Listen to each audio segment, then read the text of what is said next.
right, so we're gonna kick it off. Welcome everyone, thanks for joining the Boston Office 365 User Group August edition. Good to see familiar faces in person, and for those online, hopefully you can join us for one of the next upcoming sessions. This session is being recorded, both audio and video, so if you don't want to be recorded, just don't say anything. So that being said, I'd like to introduce to you the organizers of this group. My name is Dimitri, I'm a partner with Turn Digital. Besides me, we also have Mr. Dixon, who's a senior consultant with Wellington Street, and hello, Mr. Gunning, who's a technical lead at ETOS. Hello. So if you haven't had a chance to catch us for the last session, Bob German did an excellent presentation about using the Microsoft Graph for low-code, pro-code, and IT admins. That will be on our YouTube page pretty soon, so definitely check that out. So moving forward, Office 365 updates since last time.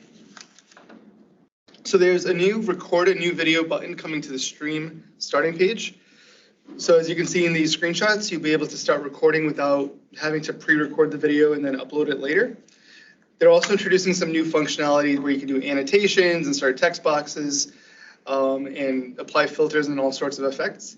So it'll be interesting to see how this goes and if they're going to bring some of this functionality to other video features that are in the platform. Moving forward, Viva Insights has a new category where they're going to be looking at your effective meetings and breaking it down by the type of meeting, whether it's an internal meeting, a team meeting, one-on-ones, and so forth. So this will give you a slightly better idea of where your time is being spent. For those of you that have the E5 communication compliance feature, this is a great feature where you're able to monitor internal communications, look for insider risk, look for disgruntled employees using inappropriate language, things along those lines. And now they've introduced a new starting page to help you set up your templates step by step. And this is typically where IT is involved to configure it. Then typically HR owns it and are the ones responsible for monitoring the alerts that come into the platform. Moving forward, so for those that haven't seen the blog post around this, Viva Engage is replacing Yammer communities within Teams. So it's not a rebranding of Yammer. It's actually a new digital experience called Viva Engage that sits on top of Yammer. They're introducing some new functionality here as well. So besides making this a lot more community focused, there's also some new features such as the TikToks or Instagram Reels at the top, where you're able to see, I have some laughter in the audience here. So you can see a bit of what people are self-recording and publishing onto their own profiles. Another new feature coming to Viva is the ability to send praise in Viva Insights. And Microsoft is going to be now offering recommendations for people that you might have worked with closely or someone that you could acknowledge. So a little bit more proactive instead of just being reactive and knowing to come back and do so. Going forward. So Microsoft has announced that if you have inactive Dataverse for Teams environments, they're going to start automatically deleting them after they're not used for a period of time. And they've listed the criteria here on this slide. But essentially, they're first disabled for 30 days and then later deleted if there's no action taken by administrators. This is Microsoft's way of making sure you don't have a lot of data sprawl happening within the Dataverse for Teams. And the next new feature is going to be this. Question, is there any information about what kinds of notifications will be sent out on the detection of an inactive Dataverse for Teams environment? That's a great question. I haven't seen anything specifically related to that. Yeah, I also haven't dug terribly deep into this topic. That's fair. I was just curious. It'll just randomly happen.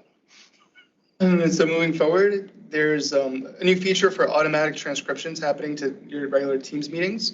So previously you could get the transcriptions if you watched the recording of the video. Now you can see it real time, which will certainly help not only those that have audio impairments, but also it could help translate to different languages. Where if you're joining, a language that's other than in your own home base, you can always switch this on to see real time translations. Another update, The classic term store is being retired. They made this announcement last year in November, and this is going to start early September and essentially continue through early October. So if you haven't had a chance to familiarize yourself with the new term store, now would be an excellent time to do so. Yeah, I was going to say, I'd like to point out for clarification, what they mean when they say this is that the classic admin portal for the term store is being retired. The term store is still there. We just now have a new modern interface for it. Your terms aren't going anywhere. Nothing's going to be deleted. Just the way that you access it is different. There's a lot more clicking down to get at settings. Yeah, it's not. Yeah. Yeah, it's Yeah. not as And it's efficient. not just a new UI on top of the same feature set, it's actually reworked how you navigate But it. you can still do everything through PowerShell. Now, that wasn't obvious when it was from the original announcement. You had to dig into that to get that. That's a good point. No, there's been a lot of confusion around how Microsoft has been rolling out their changes to both the term store and content types. And a lot of people have been saying for quite a while that, oh, content types are going away and this, that, and the other. And they're not. It's just a new interface. It's the same exact list of content types.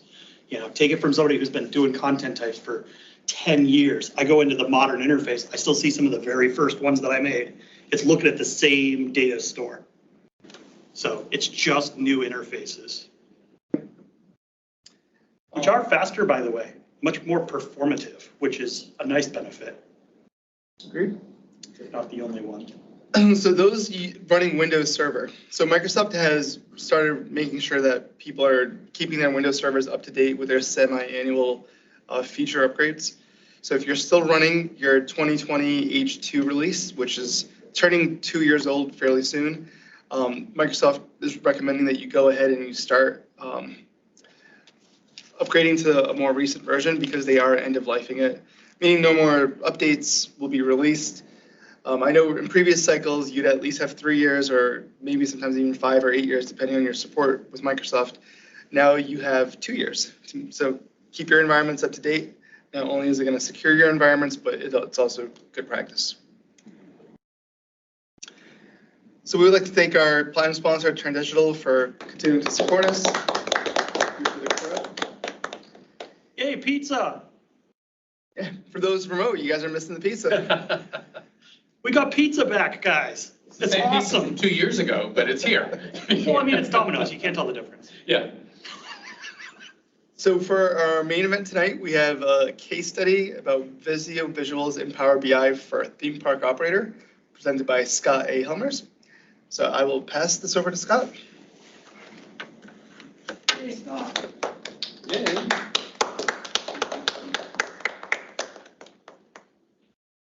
So Mike informs me that I was the last pre-pandemic speaker, so I guess I'm back. Whether that's a good thing or not, I don't know, but you can tell me.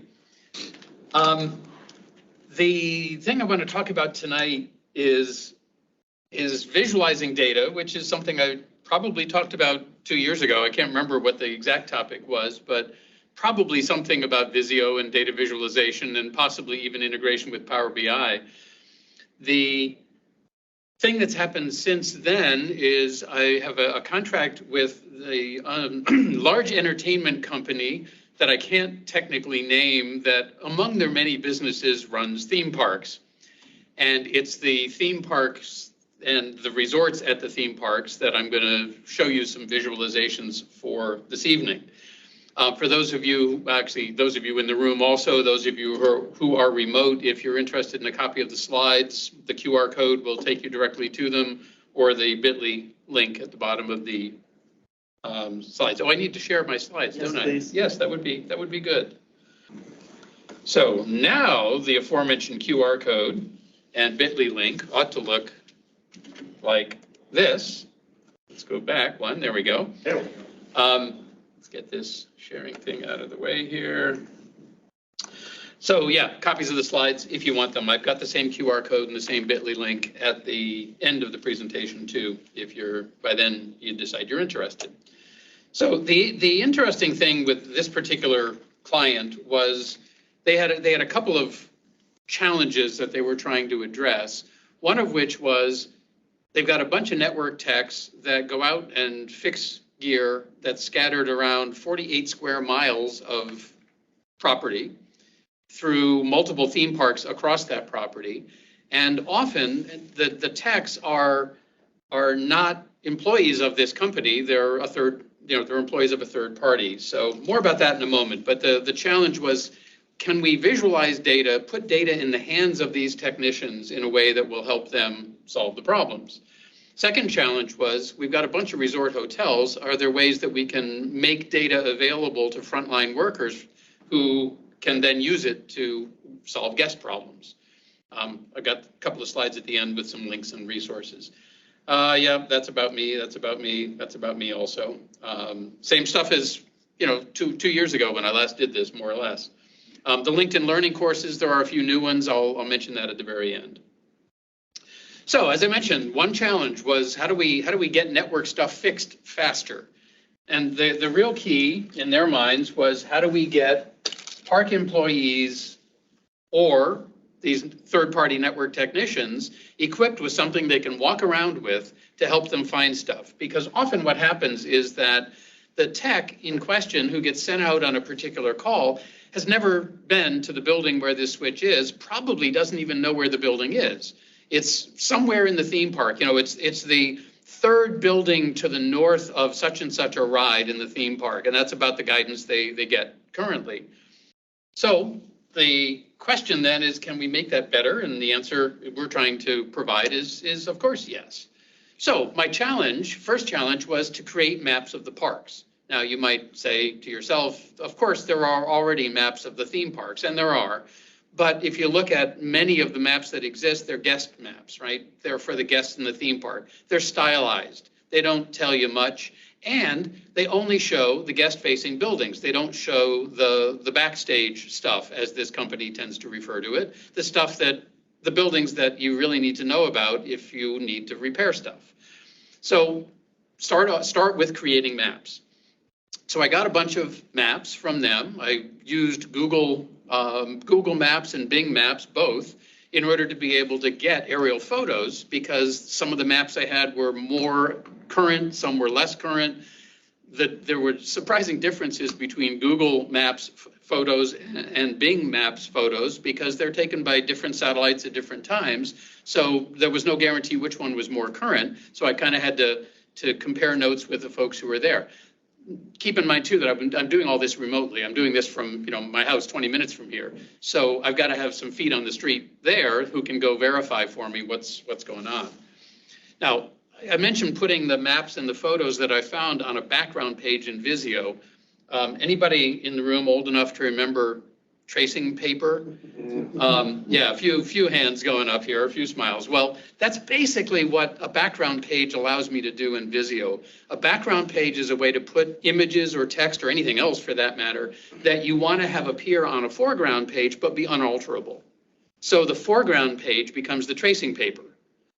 So armed with these images and photos, my job was to draw everything.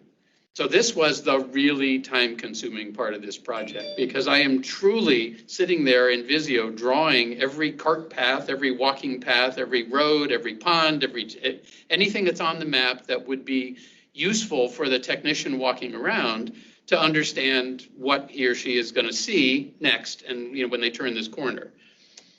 And then we get to the final part that's the really useful part, and that's everything else up to this point is just navigation. Now I've got to draw the buildings and put them on the maps, because the buildings are going to be addressable, individually addressable, so we can connect them to a data source and then light up the buildings for reasons that you'll see in a moment. So this truly was time consuming. It took me many hours to draw a map of a theme park. And so far I've done 3, I've got another couple to do. And then you take away the background page, because what you want is what's on the tracing paper, right, on that foreground page. And oh, by the way, like Excel and Word and PowerPoint, Visio supports VBA, and there's a lot of stuff in the course of creating buildings and applying certain fills and borders and whatnot that you can automate very nicely and very easily and takes a lot of the tedium out of it. So a bit of VBA code is a really useful thing. Mike? So when you're talking about drawing these paths, roads and things, is this just like freehand, like inking, or are you saying that you're using Visio objects? Yeah, good question. And the answer is not inking because there is a design tab or draw tab in Visio that lets you ink. I can honestly say I've never used it other than just to try it. It's using Visio objects. So when I needed a rectangular building, I love rectangular buildings because of course you can just drop a rectangle. You may have to reorient it, tilt it a little bit, but that's easy. I may need to resize it, of course, that's easy. But there are very few rectangular buildings in a theme park. They're all different shapes and whatnot. So the odd-shaped buildings, the roads, the walking paths, it was mostly the pencil tool, which is one of those obscure tools in Visio. If you on the home tab, there's a tools group, and that's where you find the pointer tool and the text tool and that sort of thing. There's a drop-down for that contains the rectangle tool, the ellipse tool, and then several others, including the pencil tool. And the pencil tool lets you more or less draw free form. There actually is a free form tool too, but it creates very unusual patterns that are hard to manage. So the pencil tool turned out to be the main thing that I used. So good question, thank you. So what did this stuff look like? Well, or rather, I'm still at the starting point. So what did I get as raw materials? I had some PDF maps. I had, that were somewhat useful, but dated in most cases. I mentioned I had Google Photos. Yes? I'm sorry. I'm just curious on what VBA stood for. Oh, what it stands for? Yeah. Yeah. Visual Basic for Applications. Sorry. Visual Basic for Applications. Yeah. Thank you. And it's the macro language, programming language that's built into much of the Office suite.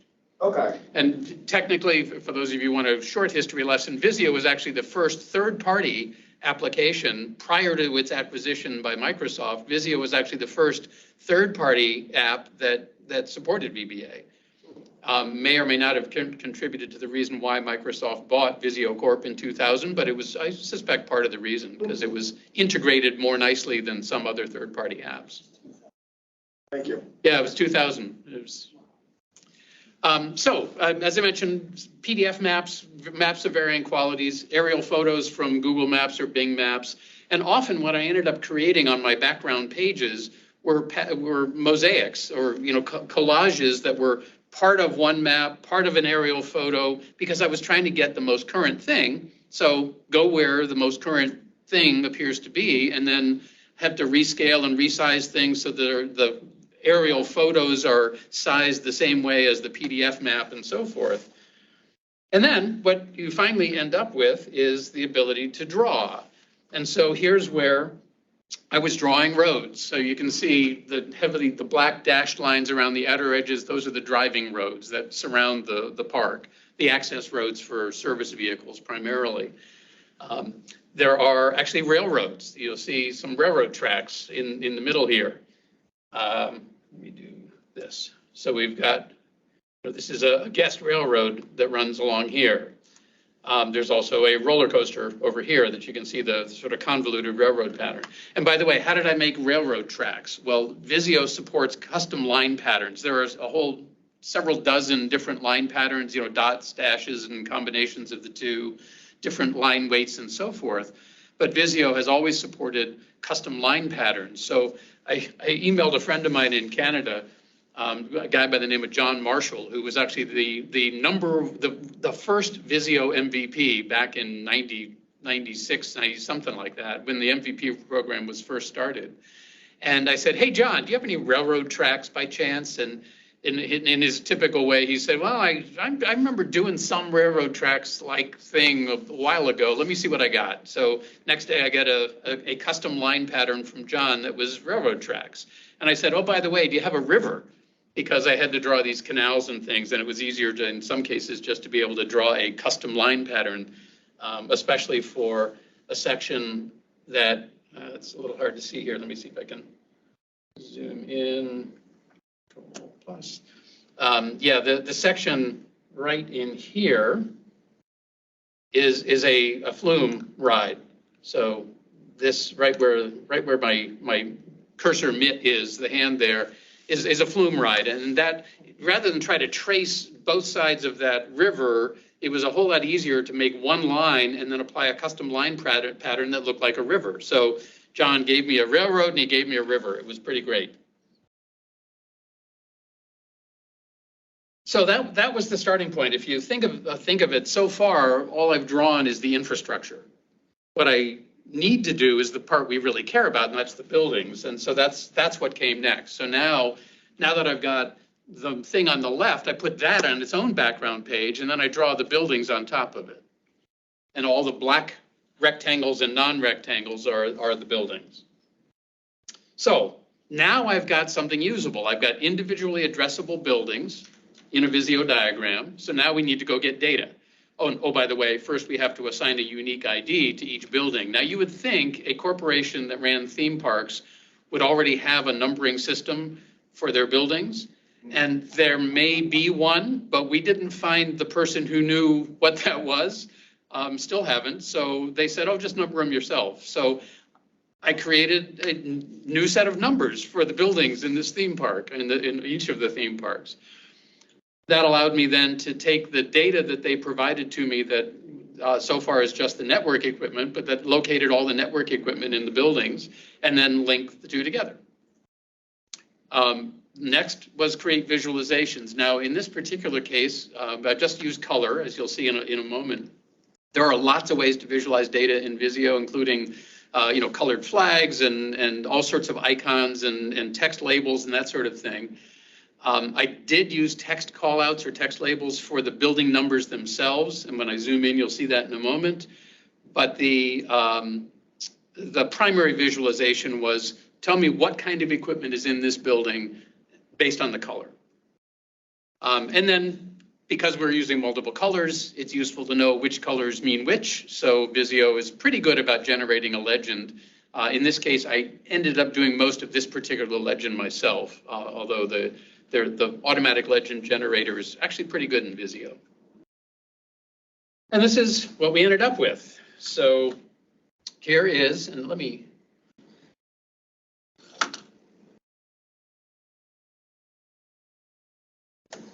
all right, so now I can see buildings, and you'll see that there are gold buildings and green buildings, and there's some couple of bright red buildings, one at the top there, couple down a little bit further, and here's that legend.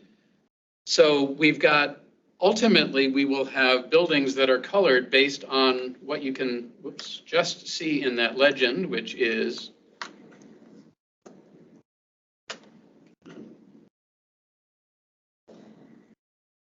the light blue color is security, the next one is entertainment, network, attractions, telecom, and engineering services. So ultimately, the buildings will be colored one of those 6 colors. A given building that has multiple kinds of equipment gets a shade of blue. The gold buildings are ones that haven't been reviewed yet, so we don't actually know what's in those buildings. Or rather, at this moment, we suspect there is no gear that we care about, but no one's actually gone to check. Once someone's gone to check and determines there isn't anything, we'll color them gray. So again, these are all data updates. You don't have to do anything to the map itself at this point. It's simply a matter of updating the data and the map refreshes. So now we've got something that's pretty cool and pretty useful. The technician might, for example, approach this park at the main entrance, having parked in the employee parking lot down here, comes in through the main entrance. The dashed green lines are the walking trails and so forth. So we can navigate around the park and we can get to a particular building.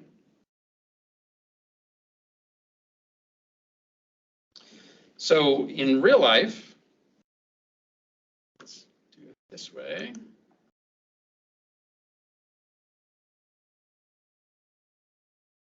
They're viewing these maps in a browser. Let me find the right one here.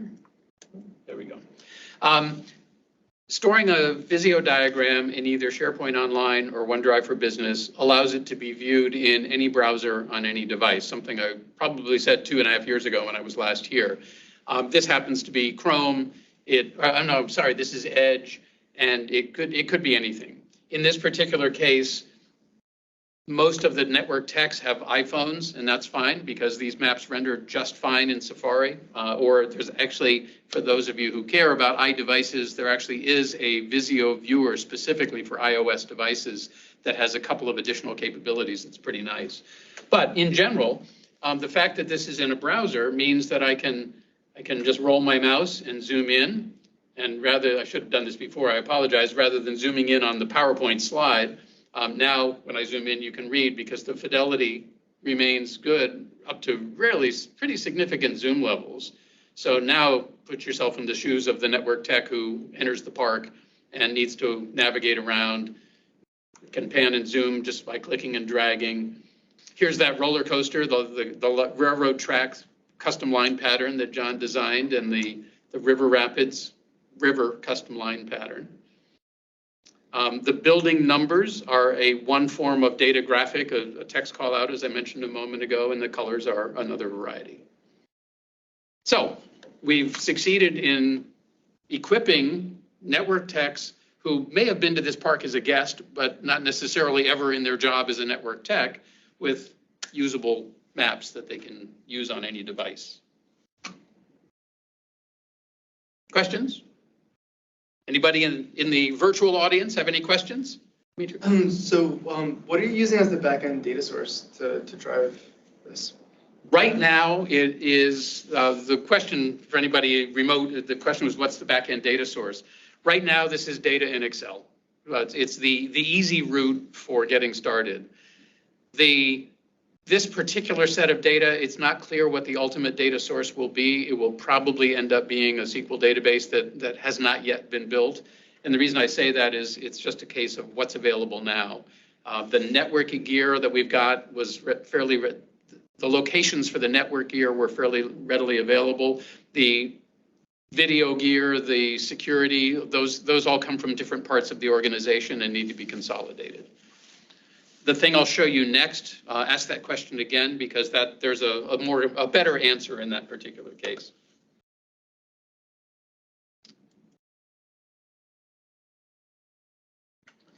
All right, let's go back to.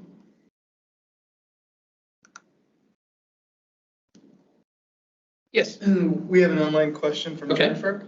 How do they foresee this helping with the expansion? The expansion of the unnamed theme parks? Jennifer, could you clarify on that one?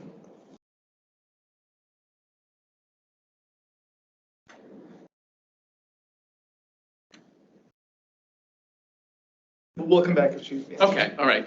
Yeah, because I'm not clear exactly what she means, but. So I will continue. If you still have that question, Jennifer, by all means, amplify a little bit, please. I have a question. Are you looking into turning on and off different layers so they can see technology versus different types of assets? Yeah, so the colors, for example, are directly controlled by the data. So on one hand, simply changing data will cause the colors to change. But if all I care about on a given trip is the video gear that runs certain attractions within the park, then yes, you'd want to be able to filter based on video gear, as an example. Nice. Yeah. Come to think of it, I didn't mention this, but let me do that. I pointed out that there were a couple of red buildings here. If you zoom in on the legend, and I won't bother to do that, but it says red is to be visited. So the idea is the tech knows that those two buildings that are bright red are the ones that he or she is supposed to go to on this trip to the park. And again, that's just a matter of flipping a switch in the data to say, this is the next, this is where your call is. And then how are you updating the data? Are you pulling, you might be pulling from Excel or? Right now, it's just the map is real, the data is less real at this stage in this project. So the data is being updated manually for purposes of vetting the maps and their use in the park. One of the guys who's been working in the parks and maintaining network gear for years, who actually is an employee of the company, saw the first one and said, when can I have the next one? So there's enough perceived value that we're moving ahead. Yes. How do you how does the application determine which tech is, do they sign in and? We're not trying to monitor locations in the park. We're not mapping who's where or keeping track. Well, So it's not a dispatch app. This is a show me what's where app. Well, that's kind of my question, because Okay. you were saying that the red buildings are the buildings that they have to go to. Right. But given on whatever the maintenance is required, you would need a different tech for that maintenance. True. So I was just curious if they sign in, or if there's just a bunch of toggles that they go through where it's, okay, I set it up because I'm the video person, then Yep. this is all the video stuff that I say. I love the question, and I'm going to take that question back, because as we get into building the real data behind the map, that a link to ServiceNow or whatever it is they use to dispatch technicians would make a lot of sense. Okay. Yeah, that's a great You question. just submitted a feature request. Yeah, there you go. I guess. So right now, you're just making the red buildings red manually per day. We're changing the data in Excel, and that makes the building red, and then at the end of the day, turn it off, and the next day a week from now, it's a different set of buildings. I've asked Jennifer to come off mute to ask the question. Oh. Jennifer, go ahead. Hi, Jennifer. Can you hear me? Yes. Okay. I definitely don't know where this park is in, the world, but Okay, good. does this help them kind of decide where they might expand areas for their conservation areas for animals? Does it give them that idea? That's an interesting question. The part of this company with which I'm working, are the folks that manage IT for the parks. So they are not directly involved in animal care or conservation activities. Could a map like this be used for other purposes? Sure, but right now it's the reason for its creation and its current envisioned use are as I described. And they may have other applications like DCAM or something that's tracking their land and usage. That's very Yes, true. There probably are other apps for those purposes. I mean, that's one of the things you find when you work with any large client, and those of you who consult know this in spades. There are fiefdoms, there are silos, and sometimes it's hard to get information, or even to let one part of the company know what you've done. That's cool, that they might be able to make use of. So we are doing that. We're doing a little bit of proselytizing. We've already demoed this for several other parts of the company so that they can see, oh, hey, maybe there's something like this that makes sense for us. I think that's where SharePoint helps. Once you get something on an intranet, it opens it to other groups. It Yeah. helps break down the silos, like, oh, I want a Visio. Absolutely, yeah. And the fact that these diagrams are viewable in any browser on any device makes them consumable literally around the world. So. Yeah, I mean, it seems to me like having a baseline map of this with addressable locations on it is just like a fundamental building block that can scale out in so many different directions. Sure. That almost anybody could use it for any number of things. Inventory for the restaurants in the various buildings in the park. I mean, yeah, you're right. Having individually addressable buildings that can be connected to data is a fundamental building block. Absolutely. The data could go cube, and you could zoom in and into a building, and then you open up another layer, and then, yeah. Well, I'll tell you, one of the things we're talking about already is HoloLens and remote assist, and being able to have the network technician walk through the building before they ever leave wherever they are to go to the park, so that they can see which doors they should go in and which ones might actually end up with them backstage or on stage, where they shouldn't be. So don't open that door. You're not in costume, you can't go in there.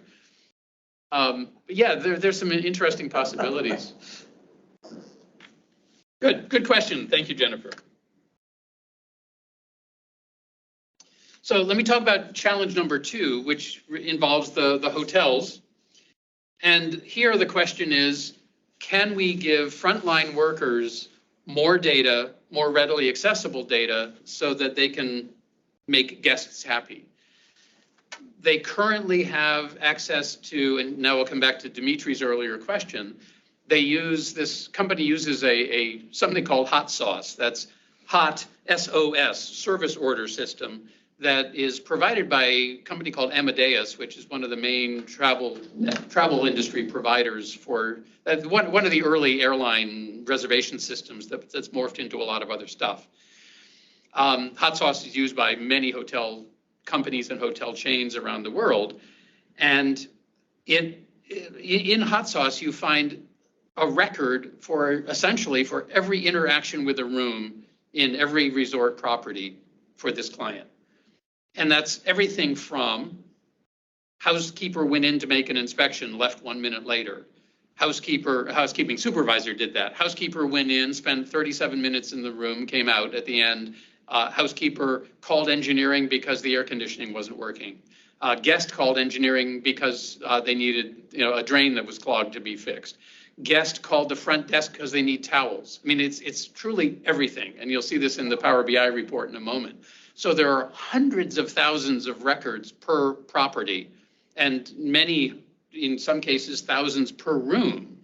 So they get PDF reports that are static and useful for about a day, and then another day goes by and they need another PDF report. And so they really don't have access to as much data as exists, and that could be useful. So our proposed answer to this question is very similar to what you just saw.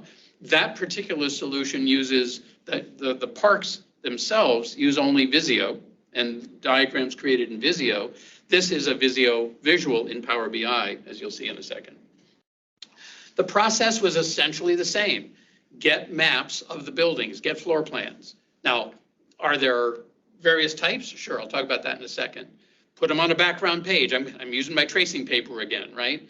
So now I need to create room shapes. Now, one big difference between mapping a park and mapping a building is that there are a lot of repeated shapes in a building, not so much in a theme park. So I designed some room shapes that were adjustable so they could be made bigger or smaller.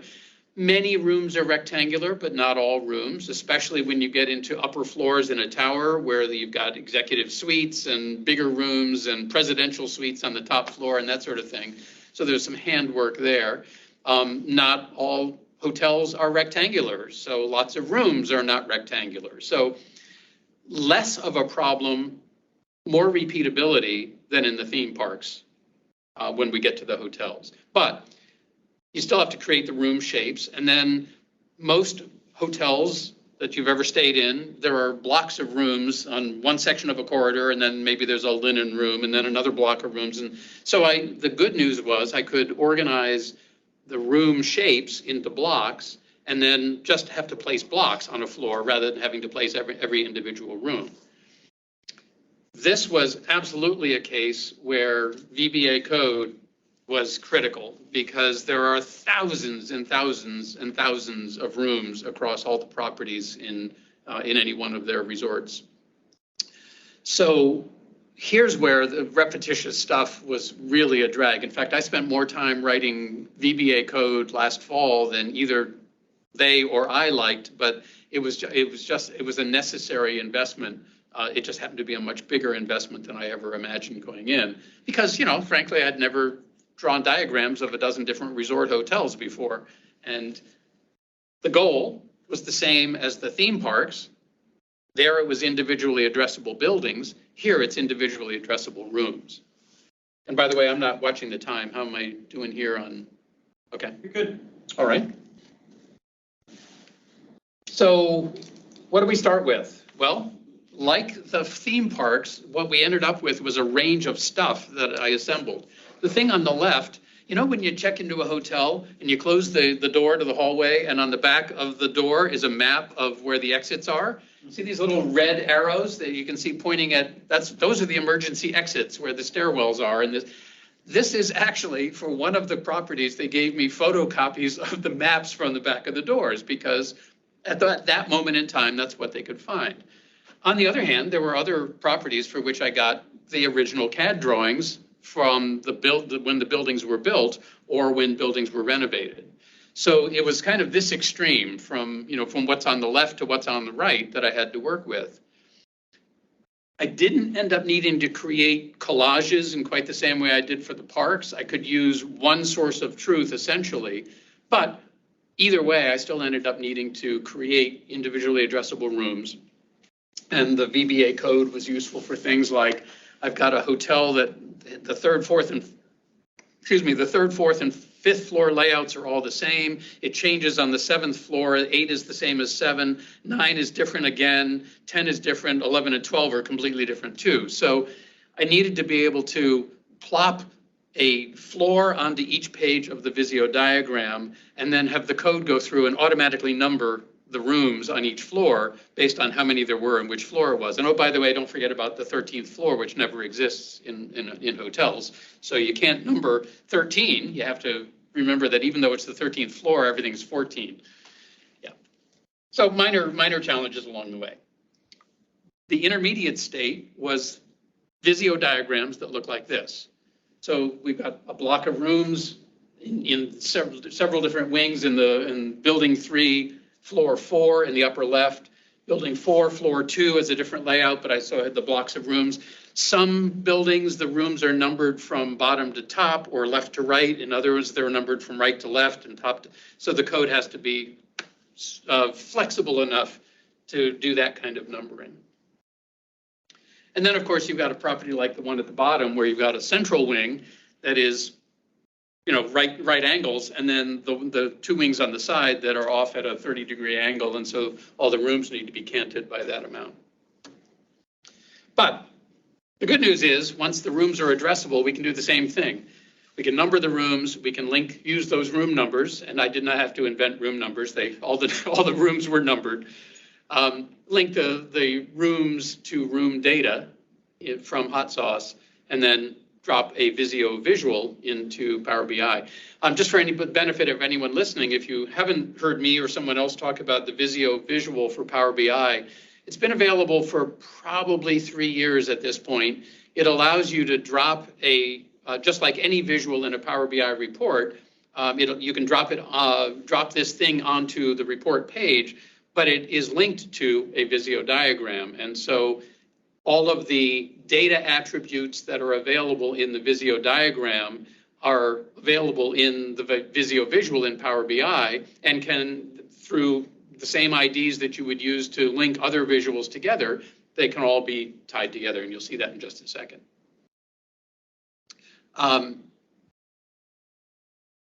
And though this is just a screenshot of what the result looks like, I'll show you the live thing in just a sec. But the Visio visual is the floor plan that says building 3, floor 1, and has some rooms that are red, green, yellow, and white. And then we've got some slicers and a few other kinds of visuals surrounding it. To come back to your question, Dimitri, about data, in this particular case, again, to get started, it was easy to do a data extract for a period of months and stick it in Excel and point Power BI at Excel. The Hot Sauce data provider doesn't provide an API, doesn't provide direct access to their data. So there's something called Snowflake, if you're familiar with Snowflake. So there is an extract from the original Amadeus Hot Sauce data into Snowflake, and we're actually just starting this next week to link these diagrams directly to Snowflake so that we actually have real-time or certainly near real-time data. So what does that look like? So we're now, put yourself in the position of, say, a housekeeping supervisor. You are starting at the corporate level. So in their maps, of course, these are logos of their resorts. I've just got generic pictures here, but I'm a housekeeping supervisor. I know it's this park over here that I want to go to, so I do that. Now we have a map of the park, and the resort hotels are located, sorry, the individual resorts, any one of which may contain one or several hotels. The resorts are laid out here. To keep this generic, that's actually a map of Budapest. I was looking for, just, searching Google Maps for places that didn't have a lot of detritus on the map that I would have to remove or cover up, but that, looked like it could be a background for a theme park, so why not? So let's say we now want to drill into Resort 1. So click, and now we're at Resort 1. Now, this is a case where we're starting to get more real. So we actually have a guest map of this theme park, of this resort. And then I've identified and created hotspots in Power BI for each of those hotels, as well as the convention center and this restaurant in the middle here, this one, and there's another restaurant here, the Three Bridges restaurant. If I select Hotel 1 and click, we're just drilling down further, and now we're zooming in on Hotel 1. Now, in their case, many of these hotels, as I mentioned, involve multiple buildings. So you notice there's a building 1, 2, 3, and then a building 4 and a building 5 up toward the top. Each of them has, of course, because it would be too easy if any of them were the same, each of those 5 buildings is different from each of the other 5 buildings. So floor plans are unique. The way I set up these hotspots, if a housekeeping supervisor knows specifically that he or she wants to go to floor 2 and building 4, one click, and they're right on that Power BI page. But I also wanted to make it possible for people to navigate themselves if they weren't quite sure yet where they were going. So the hotspot, the default hotspot anywhere in the background of the map takes you to a page in the Visio diagram that is a visual table of contents, is the way I like to think of this. So you'll notice that at the bottom here, if you look at the gold label in the upper left corner, we've got building 1, building 2, building 3, building 4, building 5. I even tried to lay them out within the confines of the space as best I could, lay them out so they approximate what we saw, other tab. Anyway, what we saw on the physical map. So now I've got a way to get to a particular floor in any building within this particular hotel. On the other hand, if I'm a housekeeping supervisor or a housekeeper, and I know which exact room I want to go to, that's why there's a list of room numbers over there on the right. And those are filtered by the rooms that are part of this hotel as opposed to any of the other hotels within this resort. So go directly where you want to go, or you can navigate by clicking. Something else I was going to say a second ago.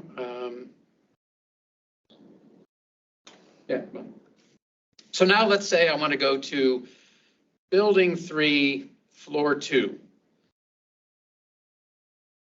And now we're directly in the Power BI report for this hotel. Notice the buildings and floors are all over here in this cool new page slicer that happened to be introduced to Power BI last December or so, just about the time I was doing this. So I was very grateful for that, because creating page navigation in Power BI was not particularly simple before that. This thing is a real nice addition. I'll talk more about what these dots are down here in a moment. The general purpose of this, like any other Power BI report, is to help somebody find what they need. That's what I started to say a moment ago and then forgot. What are these folks equipped with? Surface Pros, in fact. The company bought a bunch of Surface Pros, not for every housekeeper, but for the housekeeping supervisors and the engineers who maintain these buildings. Hot Sauce contains both housekeeping and engineering, which is why you've got the high-level slicer up here in the top right for housekeeping and engineering. Right now, housekeeping's blue, that's what we're looking at. We've got a time slicer here, and I just found an updated version of this one that's from a third party that actually is much nicer than the Microsoft provided one. Just happened to discover that the other day. It actually tells you more about the dates as you're slicing, as you're drilling down into quarters and weeks and days. But basically, we've got rooms that are colored automatically based on the number of incidents reported against that room. They threw a little curveball at me. The issue count, as you see in the legend that's on the left center, the issue count, they set different thresholds for different time periods. The way this visual works, you can assign a color to a room based on a data value. There's no time dependence in there. So I had to do some math in the background so that each of these rooms is pointing at a data value that is derived from time and incident counts. Because basically, if we're looking at a quarter or more than a month, we want a room to turn green when there's a 61st incident. So more than 60 is in the yellow band, more than 120 is in the red band. But if we're looking at only a week, we want green to turn to yellow after 5 incidents turns to 6. So the colors are the same, but they vary the thresholds vary based on time periods. And you'll see that, for example, if I use this date slicer down here to change from a quarter view to a particular month, let's take the month of November. So the colors change. If I go to December, they change again. Let me go back to the quarter view for one more minute while there we go, all of quarter one. Let's just use one or two of these other slicers. Here's the issue slicer. This is the one, again, picture yourself, you're the housekeeping supervisor. You're trying to determine what's going on your floor in the building. So in how many rooms has there been a request for bath towels? Surprise, surprise, a whole lot of rooms. Very common request. How about a bath mat? In 90 days, there are only, 10 or 12 rooms that have had requests for bath mats. If we look at things like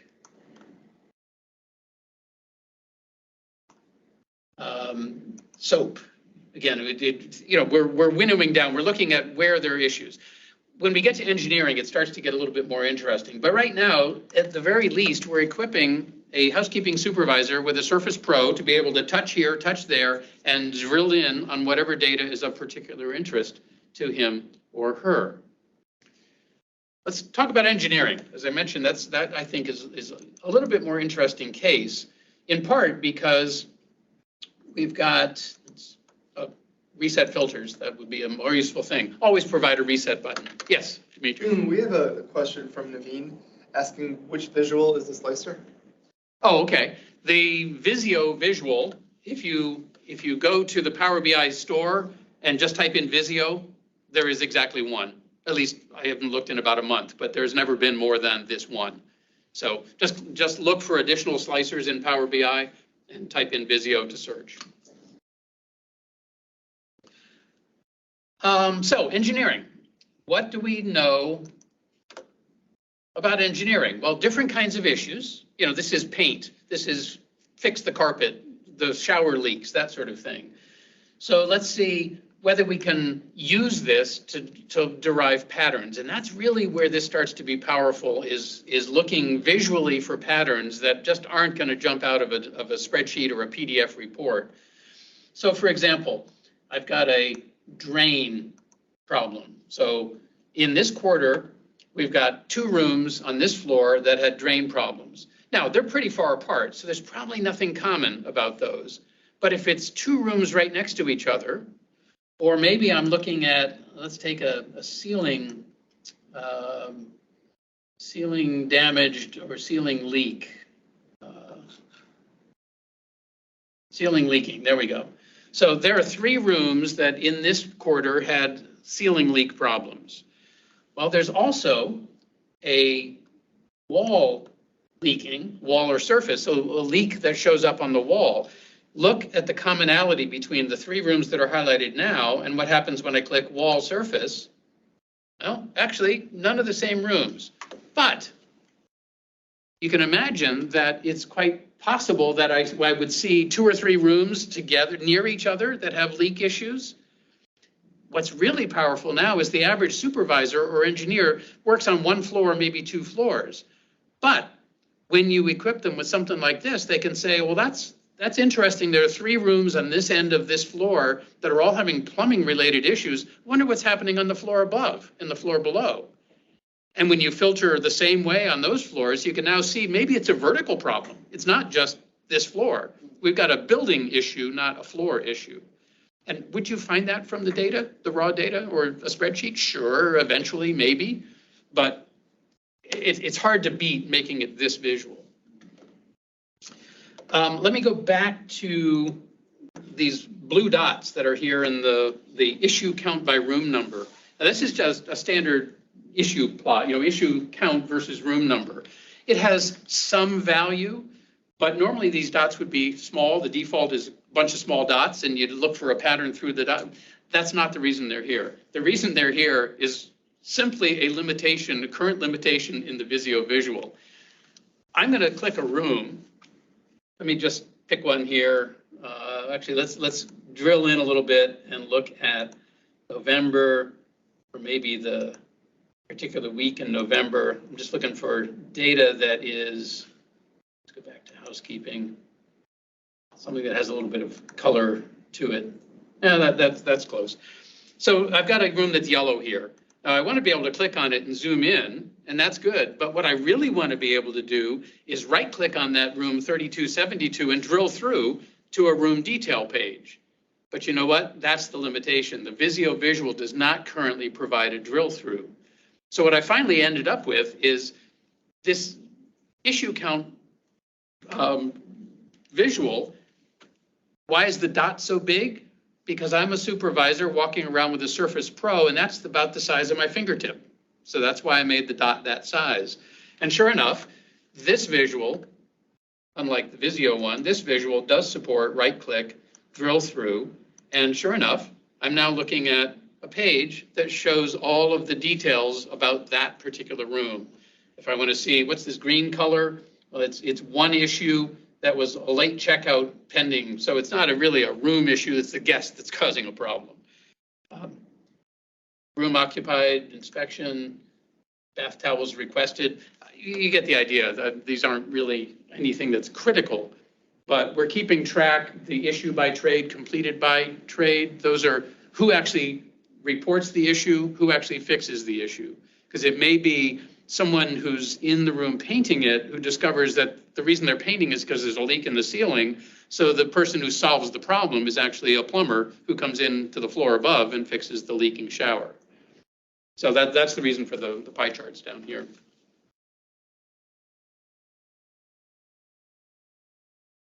So how are you pulling the data? It's coming from another system? You use Snowflake, right? Snowflake is the intermediary. The hot sauce is the name of the hotel management system, property management system. And that data is pulled into Snowflake only because the vendor of hot sauce doesn't make it easy to get data directly. You do a direct query or refresh? It's actually next week that we're starting that process. Right now, this is still Excel behind the scenes. So we're just at the point now where we have access to Snowflake or the data in Snowflake.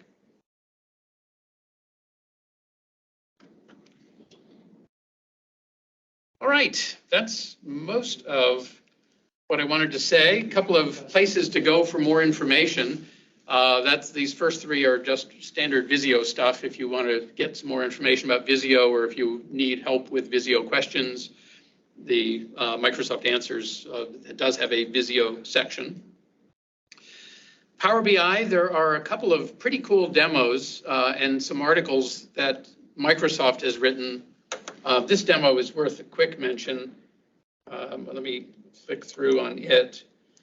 This is a set of 7 Visio visuals in Power BI that Microsoft put together when they first announced this capability a couple of years ago. And they're nicer looking than mine. That's cool. Here's a retail store, same idea. I can say, well, gosh, we're not selling any of these. Why is that? And I click here and it zooms in on the rack, which when I look around, oh, there's construction going on. That rack is in the back of the store. Maybe nobody can get to it. Maybe that's why we're not selling anything. Of course, it could also be their last year's suits and nobody wants them, but at least we gain some perspective that we might not have had. There's also a nice one here. that I like, a facility monitoring example that is part of what gave me some ideas that I could take to this client. But here, for example, is a floor plan created in Visio. So this is the Visio part of this report. We see we're monitoring temperature in these rooms in this office, and we see two big bright red bands. Now, for the moment, we see a bunch of red rooms there, but we don't know exactly what's going on. But let me click on this bar, and it zooms in, and I can see that that room is in this corner of the building. Let's zoom back out a little bit, and maybe what I see is that the rooms that are having issues with temperature are both in the same corner.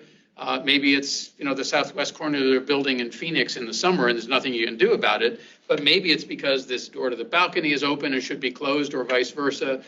The visual connection that you can make, the insight you can draw, if you will, from seeing this data in map form can be pretty significant. So that's a demo that's worth playing with if you haven't seen it before.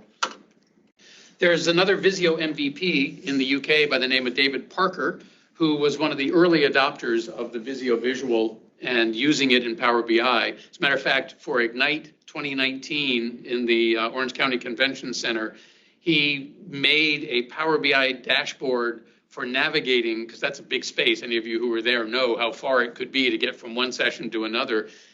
He made a pretty cool navigation dashboard in Power BI that had Visio floor plans in it. So you could click on a room and say, I want to go to this room, and it would actually show you walking paths. And it was pretty cool. He's done quite a bit of other stuff too. This particular org chart floor plan is worth taking 30 seconds too. Let me click on that. Here's a case where he's got a Power BI report that has not one but two Visio visuals in it. One is a floor plan and one is an org chart. So where does this person sit? If I click on that person, notice that one visual filters the other visual, so we can see the office where that person sits. Same thing we can do here. If I click on this person in this location, then the org chart zooms in and we can see who it is that sits there. He's got all kinds of slicers here for being able to filter by department and manager and sundry other things too. But the idea is exactly the same as what you saw in my simple floor plans and theme park maps. It's the data filtered by whatever is useful to you and then display it in a graphical form. I mentioned my LinkedIn Learning courses. Those are they on the left side of the screen. The newest one, just as a month and a half ago, is about Visio for the web, which is if you have looked at Visio licensing in the last year or two, there's this bizarre thing Microsoft did. They call it Visio Plan 1 and Visio Plan 2, which tells you pretty much nothing about what it is. Just a second, Mike, I'll come to your question. And this course is explaining what is Visio for the web and how does it relate to Visio desktop. And in the case of Plan 2, you get a bit of both. So other than that, I'm done. We had a question? Yes. Got a question online from Naveen. Okay. She's curious how VBA macros get used in Visio. Okay. For almost anything is my simple answer. Just as in Excel, you can create a macro to do just about anything that's repetitious that you don't want to have to do again or do often. Same in Visio. I'll give you a couple of examples. When I was doing the theme park maps, each of the buildings needed to be, I wanted them to be visible more than one of the maps I showed that they were just black outlines. So I wanted them to be gold colored with a red border around each building. So you could see where the buildings were and each building individually. And I could have selected the buildings and gone to the home tab and clicked on border and clicked on fill. But that's boring and I'm lazy. So a simple macro in that case, just scanned through the map, found all two-dimensional objects, thereby ignoring roads and ponds and so forth, and selected all the two-dimensional objects and applied the same fill to all of them. In the case of the floor plans for the hotels, the VBA there was much more robust because, as I mentioned, it was a lot of a lot of challenge in fitting rooms in blocks and assigning numbers to rooms in blocks and so forth. So their code did things like actually build the rooms, so it would drop. If you really care, I can actually show you that, but it drops, a wall and then another wall and connects the two, and the third wall and a fourth wall, puts a wall across the middle and a door in the middle of it because that's the bathroom. And based on a parameter, you can tell it whether the bathroom goes all the way across the back of the room or is in the bottom left or the bottom right. And there were so many different room layouts that were similar but not quite the same that I just wrote parameterized code that could draw the rooms for me. So those are just a couple of examples. Yes. So with the housekeeping and engineering example, was a lot of that really reactive to go back and see what was being requested or what kind of issues were had? Or are they also using that for proactive, where if Mike uses a lot of soap, they'll know to put like a second bar of soap into his room? Proaction is definitely the key. That's where they're headed once they start to use this more actively. Anytime you're providing service, whether it's guest services in a hotel or anytime you're providing service, being proactive is clearly desirable. So they want to know things like patterns of leakage that may be not just on this floor, but other floors, as I mentioned before. I don't think it will end up being sufficiently real time that they would notice that one guest requests soap more often this week than any other guest in that room. That's probably less the issue. It's more things like, are we actually providing enough towels? If we are constantly providing extra bath towels, is it because people aren't following instructions and they're taking bath towels to the pool when in fact the pools are all equipped with their own towels? That could be. So maybe there's a guest training issue. We need bigger signs that say, don't take the damn bath towel to the pool. Or is it because we're shortchanging the guests on towels and we just need to provide an extra towel and that will solve a lot of the requests?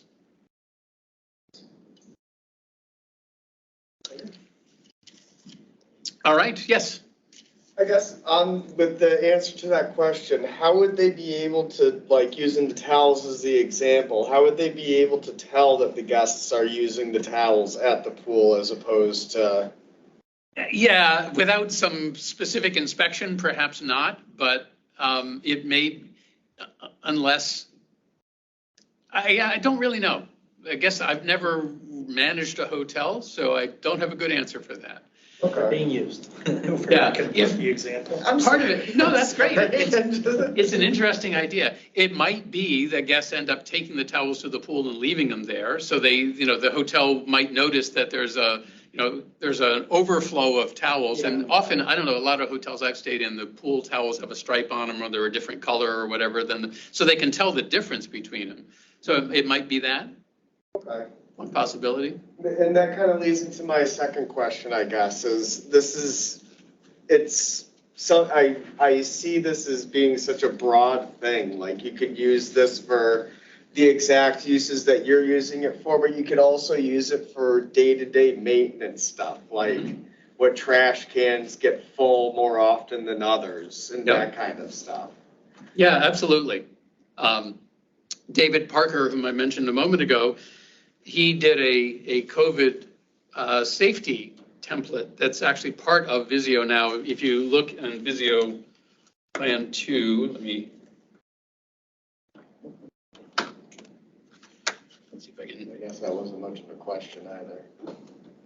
No, it leads to some interesting thoughts though. So if I go to New and Templates and go to the maps and floor plans, the Microsoft supplied templates are the thumbnails at the top of each of the categories. And then down toward the bottom, there are, social distancing. There are third-party supplied templates. In this particular case, this is David's social distancing template, and he's got things like a circle that's either 2 meters or 6 feet in diameter, depending on where you are. And so you can see the circles in this part of the diagram. So if you're enforcing social distancing, you have some clue what that's going to look like on the floor plan. He's got footprints that go in one and arrows that go in one direction or another for traffic direction back a year and a half ago, and that seemed that was an important thing to do. In this case, the data that is lit up with callouts, the green rectangles and whatnot, that's based on a connection to a database, probably Excel, could be anything, that has who's in each space. And whether those are permanently assigned and those names don't change very often, or it's hoteling or people are floating and occupying different spaces at different times, update the data, the diagram updates. Very cool. So yeah, I love your observation. There's really, it's your imagination more than Yeah. anything else what limits how useful this can be to visualize data in context.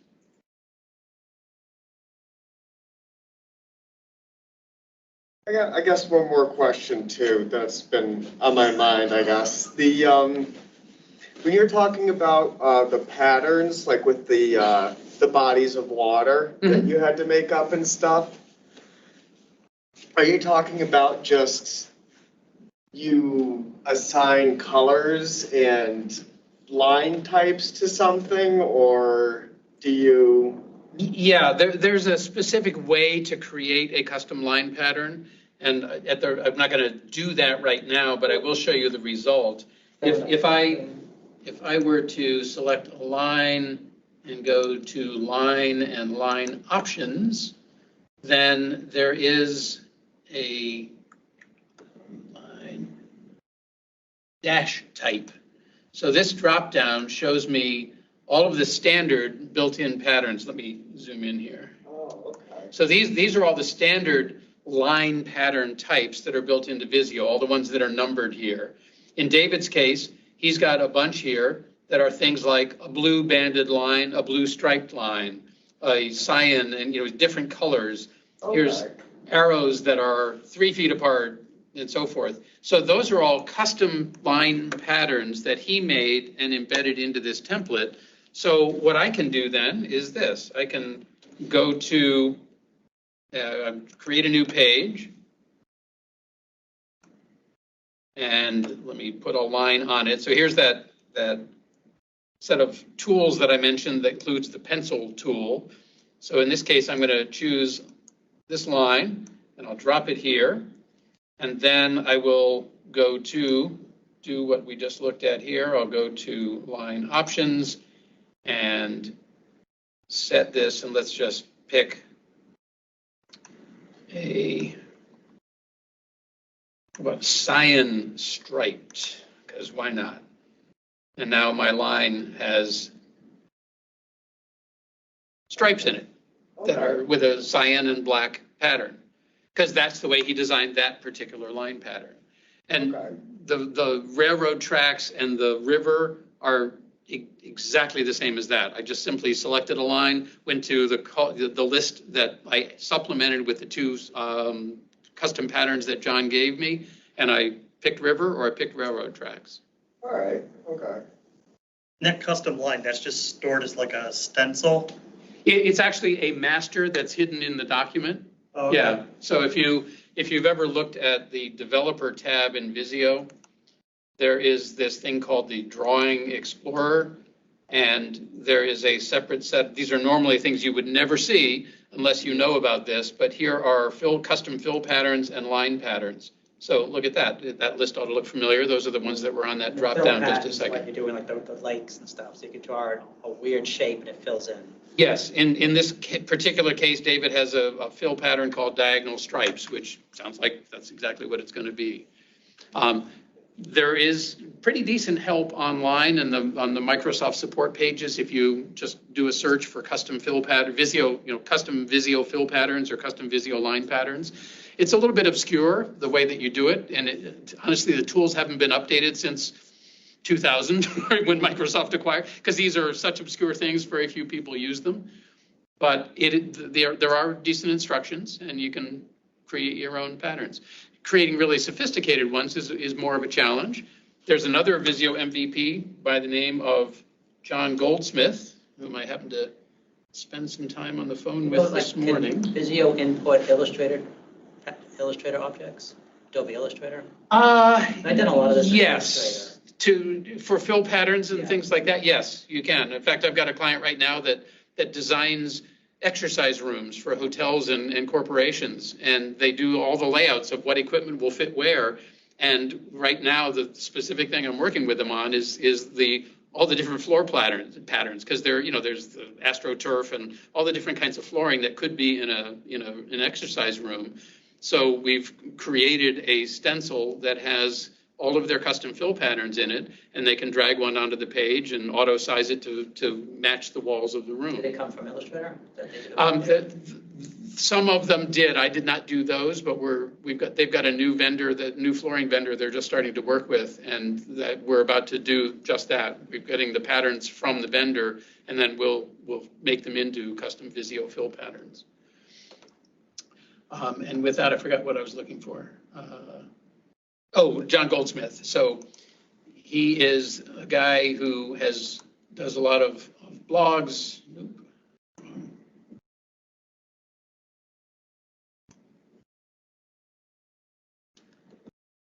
And I'm going to take the time to do this because it's is one that's worth looking at.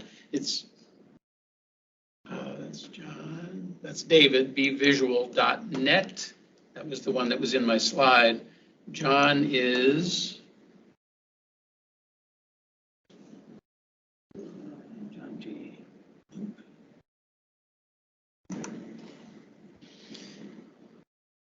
This blog is wonderfully technical stuff. If you ever want to know how to make Visio really sing and dance, both David and John Goldsmith are the people to talk to.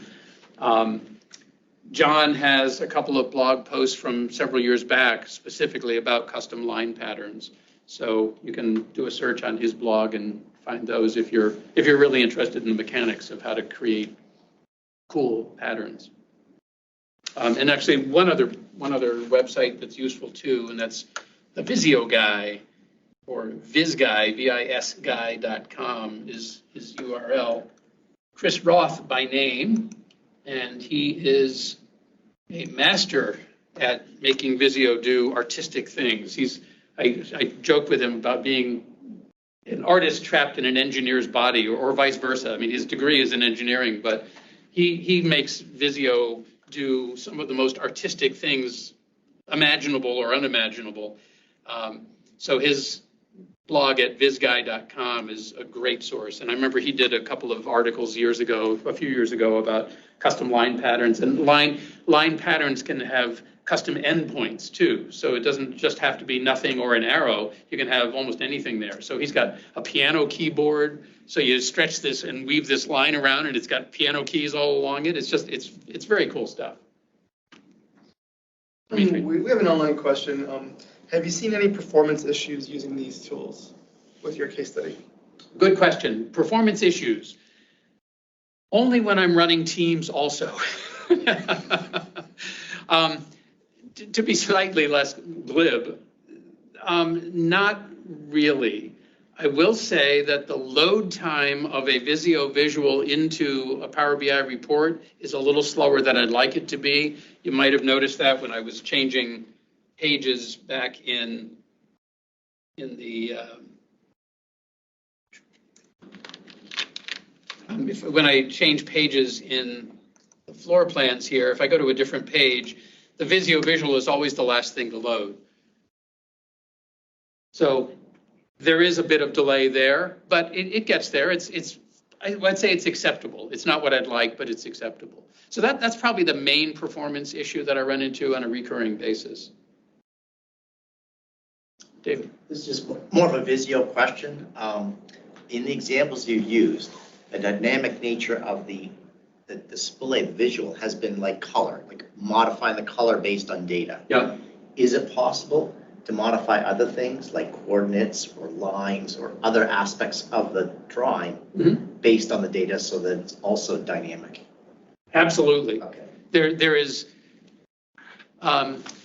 There are three main components in what makes a Visio diagram do what it does. One is the Visio engine, the core set of code that is Visio. Second, optionally, is add-in code. So, we make a process mapping add-in for Visio that causes shapes to behave in certain ways. The third component is something called the shape sheet, which is an Excel-like object that resides behind every object in Visio. So every shape on a page, every page, even the diagram itself has its own shape sheet. The shape sheet's divided into multiple sections. Each section controls some aspect of that object. Code can change values, insert formulas, insert functions into the cells in the shape sheet. And so it's very possible, for example, to have the XY coordinates of an object be driven by an external data source. And so if the data changes, the object moves on the page. I did a prototype for the Seattle Seahawks a few years ago. It was a sort of a casual visit that somebody at Microsoft arranged, and they were interested. They use Visio. Something like 28 of the 32 NFL teams use Visio for their playbooks to actually create the plans. And the Seahawks, one of the coaches wanted to know whether I could automate them, so you could actually see, the line back going this way, or And I said, yeah, let me think about that. And if you want to see it, it's actually moderately cool. I won't keep everybody if you don't care, but it's actually possible. And that was based exactly on that. That happened to be position that was driven by code that was updating the XY coordinates of a shape rather than external data driving it. It's exactly the same principle. And so you have shapes that move along a route. So you got a guy who's supposed to go long to hook left and then long again, and you can actually see the thing do that. You just did do VBA code. And that was VBA code to run it and different plays. And it was actually a very surprisingly small amount of VBA code. Once I finally figured out the mechanics, there's a function in that shape sheet called point along line. So minus, greater, up, down, yeah. Yeah, and so the main code was just to make a clock tick. Yeah. And then to give you the boom, boom. Yeah, so that you could set the clock ticking. Yeah. And then move shapes along the line according to the clock ticks. Wow. So Pretty basic. The example I have in mind is a Microsoft Teams conference room device on wheels whose location can change over time. yeah, And if you've got multiple of them and you've got a complex environment, be able to map out and then match that up against numbers in terms of utilization, right? You get some tag on it that tells you its coordinates. yeah. Well, put an RFID tag on it, sure. Yeah, Because it's a lot of money to spend on something if no one is utilizing it. right. Right. Yeah, absolutely. I mean, I can't tell you whether it's on or off, but we can certainly position it on the map. Well, actually, we probably could tell you whether it's on or off. I could supply that, yes. Yeah, To your point, right, you talked about multiple data sources Yeah. in your example. yeah. Same thing there. You know. That's actually an interesting idea. So yeah, we can map its location, and we can connect to usage data, and yeah, You can also enforce the usage data by listing it as a resource in Exchange. So people have to check it out and reserve it like they would with a conference room. okay. So there's a huge growth you see for Visio on 365 now that you got Power BI and everything else. Everything's come together. Data sources like Snowflake and. The degree of integration is pretty compelling. In our process mapping add-in, we've got buttons for Excel, PowerPoint, and Project on the tab on our task map ribbon, because there are times, you've created this process map, it spans multiple pages, you want to present it to an audience. You can do that to some extent in Visio, but you've probably got other stuff that's already in PowerPoint that you'd like to show as well. So click one button and we generate a PowerPoint presentation for you. That's one slide for every page of your presentation, every page of your process map. And oh, by the way, we also add a cover slide and a hyperlinked table of contents to go directly to specific pages if you want to. And that's just a little bit of VBA code I wrote as a demo about 10 years ago, and it's been so popular we've built it into our product. And my intent with that code in particular was I made it so that you could actually see the PowerPoint slides being created just as a demo. And I intended to hide that, just click the button and have the presentation appear seconds later. People loved watching it, so I left it that way. So the product today, you buy it today, you click the button, you can watch every slide appear one by one, because people like it. So yeah, the degree of integration across the Office suite, that can include Visio is pretty cool. The project button will take your process map and build a project plan. It's the old MPP style project plan, but it still is a project plan. And takes all the tasks from the map and builds tasks within project. So that's another use for VBA. All that is VBA code. Create PowerPoint, integrate with Excel, integrate with project. So it's a fun playground. Are they going to keep VBA code or move to something newer like PowerShell? In the desktop version of Visio, I can't imagine VBA going away. For Visio for the web, just like Excel web, where what's it called, Office script or something that is used in Excel. The SharePoint framework.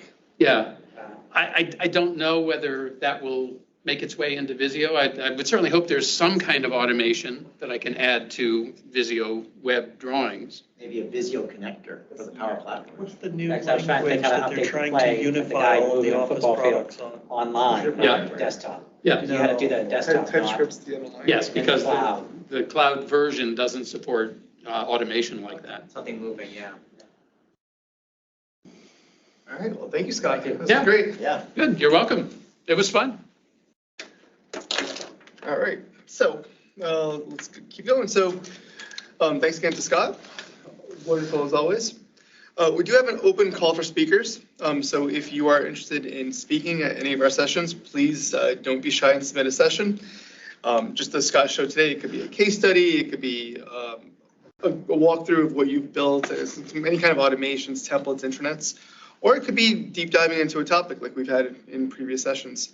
So definitely hit us up if you're interested. We'd love to hear from you. All right, so in terms of upcoming community events, if you check out the website below there, pnp.github.io, you'll find a variety of different recurring user groups, meetings, community calls. If there's anything on the slide that interests you, that would be the best place to navigate to find out more. In terms of other upcoming events, we have the Microsoft Power Platform Conference taking place in Orlando this September. There's a few days of workshops and a few days of general conference sessions. Take a look if you're interested in that. We have Collab Days in New England coming to this building actually in October. So this was like I'm speaking. Scott speaking, I'm speaking. Is anyone else? I'm not speaking this year. This was formerly known as SharePoint Saturday, and as things still evolve more beyond SharePoint, Collab Days New England is the new name. It's a free registration. It's a great event. Lots of stuff to learn, so definitely register if you have not yet. And then there's also the European SharePoint Office 365 and Azure conference coming later this year in Denmark. So if you're looking to travel internationally, this is always a good one to attend. If we're missing anything, please put that in the chat window. So there's a few additional recurring resources in the community. There's the Women IT Pros, Power Addicts, and Power Hour. Check those out. And of course, this will all be part of the recording of the session. We do have a few neighborhood user groups that are also along the same lines. So there's the Rhode Island user group that's run by DRCS. We have the Hartford Office 365 user group ran by Jared. The Granite State user group ran by Julie and Jim. And a couple of others in the area that meet every so often. Check them out if you're interested. We'll take just a minute here, but does anyone have any problems or tips, anything that you're really been banging your head against the wall, can't get it to work, or you don't know why something's broken?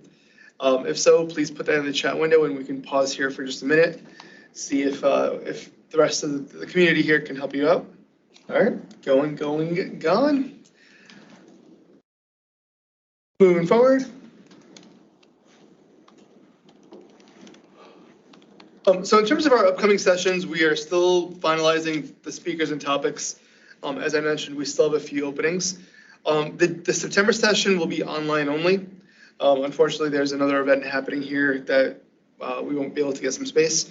But for the rest of the year and foreseeably into next year, we will be doing it both in person as well as online. So we hope to see more of you in person. I think it's always great to connect beforehand and grab a beer afterwards. And pizza. And pizza. Thanks once again to our platinum sponsor for keeping the lights on and buying the food. And also thanks to all of our past sponsors. I think every sponsor on the site has done their part to help this group continue over the last 7 to 8 years that we've been running this. It's crazy how time flies.